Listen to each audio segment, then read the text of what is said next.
About 2 years ago, I was driving home from a family reunion pretty late at night, and the drive was about 2 hours. I didn't stay the night because I had to be back for work the following day.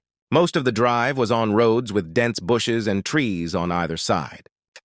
The real creepy ones you see a lot in movies. Anyway, I had been driving about 45 minutes, and I was starting to get really tired. You know how sometimes you just suddenly become really tired, out of nowhere? Well, yeah, that happened to me. I knew I wasn't going to last. But I didn't come across any place that I felt I could park and safely sleep. Anyway, after it became clear to me that I wasn't going to find a place to pull up, and my tiredness wasn't going away, I did something very questionable. I pulled over to the side of the road onto the grass behind some bushes to try and hide my car from anybody else who was going to come past. The roads weren't empty. I came across another car every few minutes or so. I made a mental note that the time was 11:22 and then fell asleep. Some time later, I was awoken by a scratching sound. I looked at the clock. 11:50. The sound stopped after a few seconds.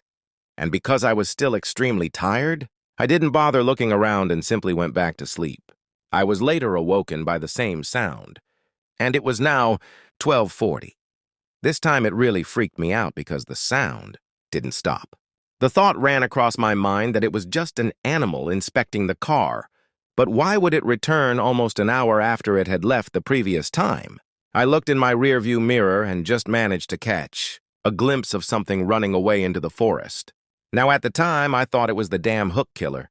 You know, the one that scratched that couple's car and then slaughtered the guy. When he got out to investigate, fuck that, I thought to myself, so I got the hell out of there. There was a bend no more than 100 yards up the road, and as I came around it, there was a fucking car, parked off to the side of the road with the driver's side door opened. I slowed down just to look to see if anyone was in there. There wasn't. Then I looked in my rearview mirror. I didn't see anything, and all of a sudden, this guy comes sprinting around the corner. He starts screaming at me, shouting stuff like, "Hey, you! Get the fuck out of your car, now!" I noped the fuck out of there and sped off. I never saw the guy again.